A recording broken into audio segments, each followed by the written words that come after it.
Welcome to our channel. నేను మీ Prashanth.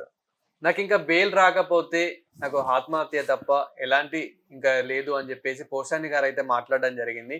So మరి అసలు ఏం జరుగుతుంది పోషాని గారి విషయంలో? దీని గురించి అయితే మాట్లాడేందుకు ప్రస్తుతం మనతో పాటు ప్రొడ్యూసర్ నట్టి కుమార్ గారు ఉన్నారు. నమస్తే అండి.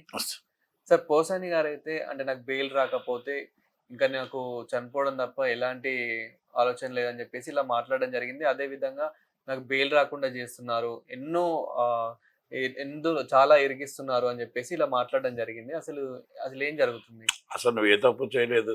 నువ్వు చాలా మంచివాడివి, సోమయుడివి. అసలు నోట్లో ఏ మాట రాదు. కనుక నిన్ను ఇరికిచ్చారా? అంటే మాట్లాడడానికి సిగ్గేని ఉండాలా? నువ్వు మాట్లాడే మాటలేంటి? నీ వయసు తగ్గ మాటలు మాట్లాడేవా?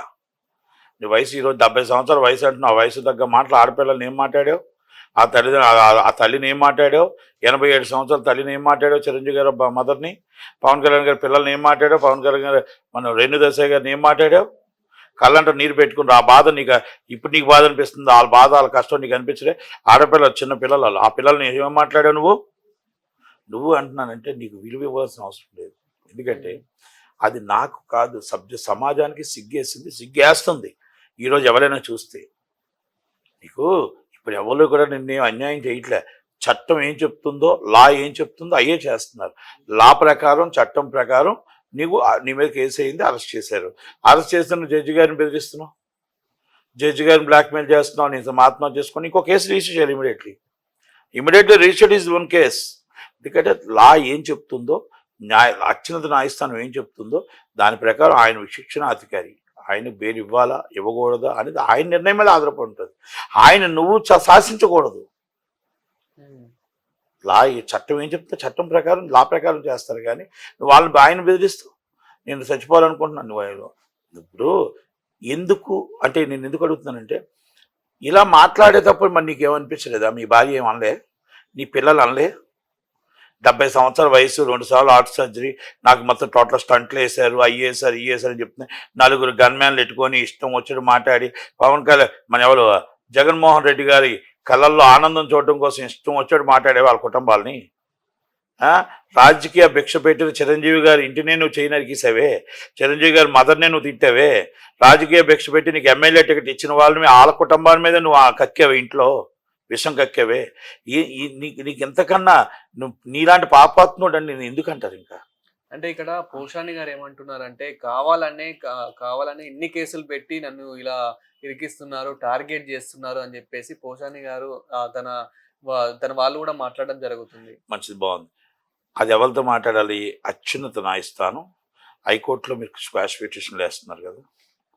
మన మీ లాయర్ గారు సుధాకర్ రెడ్డి గారు ఉన్నారు కదా, చంద్రబాబు నాయుడు గారిని అరెస్ట్ చేయించిన అడ్వకేట్ గారు is the legal opinion, is a legal team, is great advocate గారు. తప్పేం లేదు. ఆయన మరి అందరూ ఉన్నప్పుడు వాళ్ళు చట్టం తెలుసు, లా తెలుసు, అన్ని తెలుసు. వాళ్ళు కదా మాట్లాడాలి.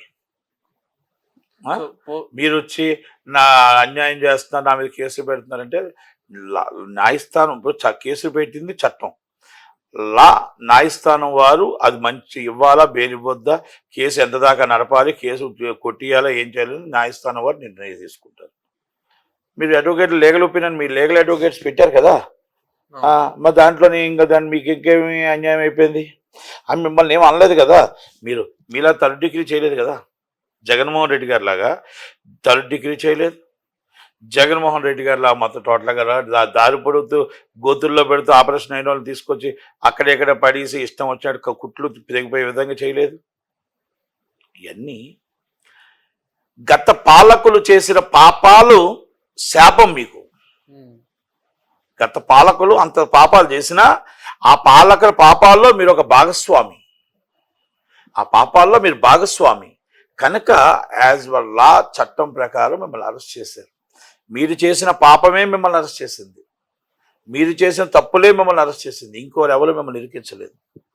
కనుక ఇప్పుడైనా గుండె మీద చెయ్యేసుకోండి. ఆ అమ్మ ఆ పిల్లల్ని తిట్టడం తప్ప కాదా? ఆ భార్యను తిట్టడం, మన తోటి ఆర్టిస్ట్ కదా ఆమె, మనతో పాటు ఆర్టిస్ట్ని తిట్టడం తప్ప కాదా? మనతో పాటు ఆర్టిస్ట్ మదర్ని తిట్టడం తప్ప కాదా? వాళ్ళు అన్నం పెట్టారే వాళ్ళు కదా నీకు ఎన్నో సినిమాలు ఇచ్చి ఎంతో టోటల్ రాజకీయ భిక్ష పెట్టి రాజకీయంలో చిలకలూరుపేటలో నించోమని ఇస్తే చిలకలూరుపేట డిపాజిట్లు రానివాడివి నువ్వు, డిపాజిట్లు రానివాడివి.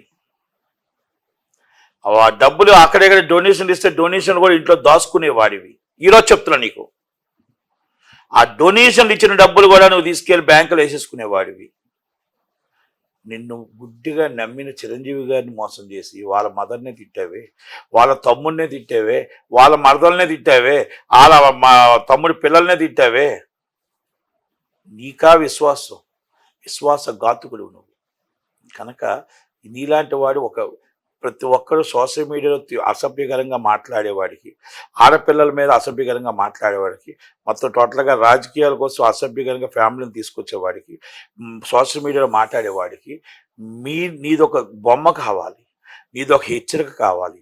చట్టం లా ప్రకారం ఎలా తీసుకుంటారు, న్యాయం ప్రకారం ఇలా తిడితే, ఇంత అసభ్యకరంగా తిడితే ఏ యాక్షన్ తీసుకుంటారు, సోషల్ మీడియాలో మనం ఇలా కామెంట్స్ పెడితే ఏ యాక్షన్ తీసుకుంటారు అనేది నీ ఫోటోవే పెట్టాలి.